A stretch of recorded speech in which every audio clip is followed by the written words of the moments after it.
Hello and welcome back to my channel. This week we're going to be talking about Japanese ryokans or traditional Japanese inns, and I'm going to be going over the top 10 questions I guess from clients regarding ryokans. So let's get started.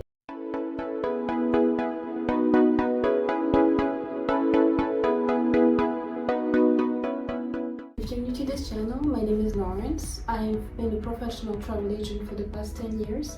And I also lived in 6 different countries, including Japan. On this channel, I'm going to go over the main questions that I get regarding travels and how to plan your travels better. So on this episode, we're going to go over the 10 most requested questions regarding ryokans. Let's get started. Number 1 is, what is a ryokan? A Japanese ryokan is a traditional Japanese inn. This is where you have tatamis. You stay in a futon, and most of the time food is served in your room.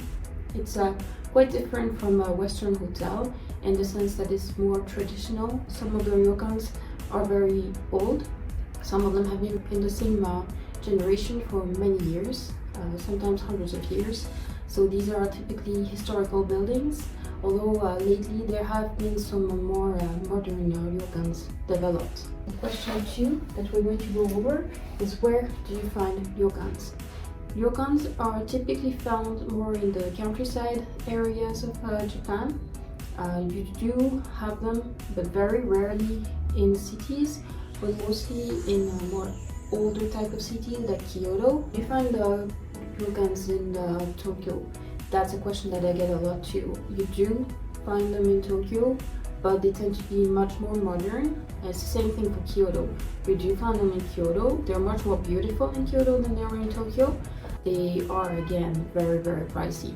So if I were to stay in a ryokan myself, I would probably look more for the countryside, as I was explaining. There are some beautiful ryokans in Hakone, around the Mount Fuji area. You have some wonderful ryokans in Kanazawa, in Takayama, and then more around the Kyushu area for southern Japan. Number 4, a question that I get requested a lot as well is, what's an onsen? And I will do a separate videos regarding onsens, but you can't really talk about ryokans in Japan without talking about onsens. And what's an onsen? An onsen is a Japanese traditional hot spring. And so a lot of these ryokans feature these hot springs. I will explain a bit more about those hot springs later, but you do find them a lot inside ryokans, as I was explaining. They tend to be natural water, which is very different from just a natural bath, like a normal bath, in the sense that the water comes from the ground and is usually very mineral rich, so that's very good for the skin. So a lot of people who go to ryokans tend to go to try the onsens as well, which is one of the big appeals of ryokans.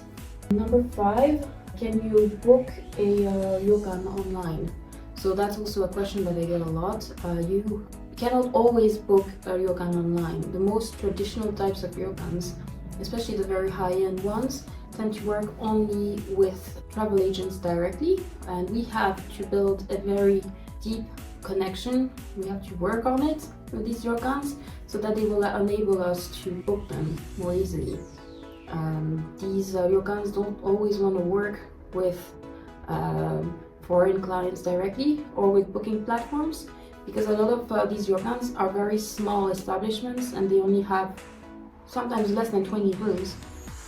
So they don't want to deal with somebody like booking.com where you can just cancel last minute and not pay, because it's a big part of their revenue that goes away. So that's why they tend to prefer working with travel agents directly and building that relationship with the travel agent that they trust, rather than going through online platforms. So if you want to have that very traditional ryokan experience, it's best to go through a travel agent. I get a lot of questions about meals in ryokans and what are meals like. So traditionally, a ryokan will have 2 meals included, which is another difference that you have with a normal Western hotel. You have 2 meals per day, which is breakfast and dinner, that are included in your reservation. And the meals are traditionally served in your room.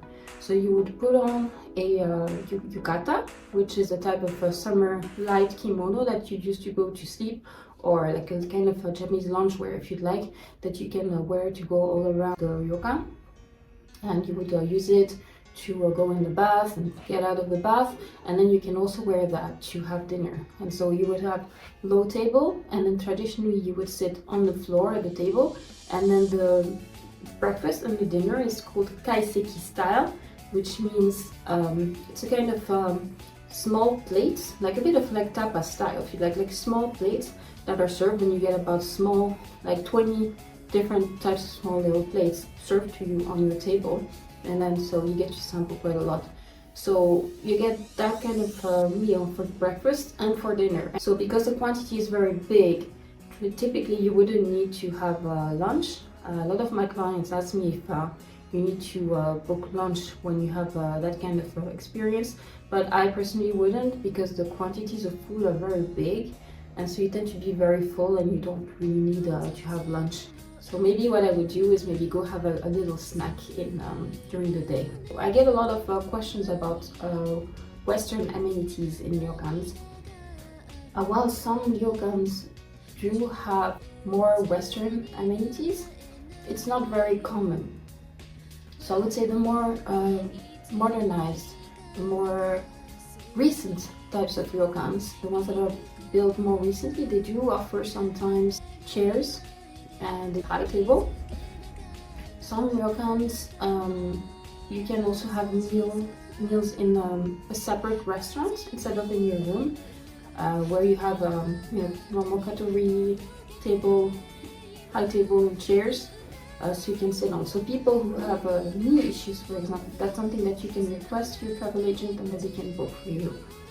Another thing that lately ryokans offer, they can sometimes have Western beds. So if you have back issues, or if you have again knee issues, you cannot bend, or you don't want to sleep on a futon, you can also request that. And some ryokans will offer you Western beds that will be placed in the normal traditional Japanese room with the tatamis. It's just that instead of sleeping on the futon, you can sleep on the bed. If you don't want to sit on the floor, you can also ask for a chair to be placed in your room, a normal Western chair. And then finally, for the meals, lately they've been getting more and more foreign travelers who don't really like eating a whole big meal like that for breakfast, especially with Japanese dishes, like fish, rice, things like that. They don't want to eat that for breakfast, the Western travelers. So they've been offering what's called a continental breakfast. So they do offer options for people who don't want to have Japanese food and just want to have just a normal Western breakfast. That does happen again, but it's not in every single ryokan, so best check with your travel agent first. Next question. How expensive is a ryokan? Unfortunately, ryokans tend to be very, very expensive in Japan. You have to think that a ryokan is going to be something that's a bit more high-end than a normal hotel. The service is very personalized. As I said, you have somebody who comes and brings you food in your room, serves it in your room most of the time. You have those hot springs, onsens, that are attached to most ryokans. So all of that makes it a quite pricey kind of experience. So I would say if you want to try a ryokan, just keep in mind that it's going to be a bit more pricey and it's going to raise the price of your overall trip by quite a bit. So the next question I get asked a lot is if it's worth it. And I would say yes, by all means. A ryokan is very, very worth it. It's something that you cannot do anywhere else in the world. And if you have the means and the opportunity to try it, I would say definitely go ahead. What I often tell my clients is if you really want to try a ryokan but you have a very limited budget, I would say go for the rest of your trip. Choose some maybe slightly cheaper hotels, Western hotels, and then save a big part of your budget to try that ryokan. There's different levels of ryokan. You have 3, 4, 5-star ryokans, very similarly to what you have for hotels. So my advice to you would be to keep some of that budget and maybe go for a 3-star ryokan if your budget is very limited. But at least try that once, because it's something that you will really, really love. And then another question I get asked a lot about is tattoos. It can be a bit tricky to go in a hot spring with tattoos. However, It's not the same thing for Ryokan. I get asked a lot if it's okay to go to a Ryokan if you have tattoos, and yes it is. You can go to a Ryokan even if you have tattoos, but you may not be allowed inside the onsen, the hot springs, of that Ryokan. So what I would suggest is, if you have tattoos, check first of all before you travel with your travel agent. Let them know that you have tattoos and check if it's okay for you to go and use hot springs there. Because we as travel agents, we can also plan in advance for you. We can let the Ryokan know that you have tattoos, and then sometimes the Ryokan can offer you a room with your own private onsen, hot spring, in your room, so that you can at least have that experience when you go to the Ryokan, the experience of trying a hot spring. Now, one other thing that I would like to mention, and this is again about meals, if you do have some dietary restrictions, please let us know in advance, because a lot of Ryokans, they will not be able to cater to your dietary needs very last minute. You have to think that they are cooking these breakfast and dinner, gigantic meals, many different plates for all the guests that are staying in the Ryokan.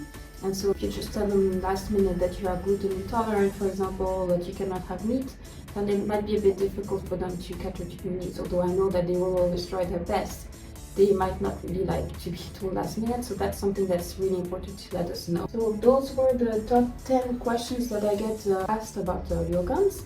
So if you have any further questions, please just let me know in the comments and I'd be happy to assist you. I can do another topic on Japan maybe in the future. We can talk about what is the best time to travel, for example, to Japan. We can talk about cherry blossoms, all those sorts of videos that I can do. If you have any specific requests, just let me know and I'd be happy to make a new video on that topic. Next video, we will be talking about the 5 best summer destinations to travel to in winter in Asia. Thank you so much for watching today. Please share this video, subscribe to this channel. Please click on the notification bell, give us a thumbs up, and then I look forward to seeing you in the next video.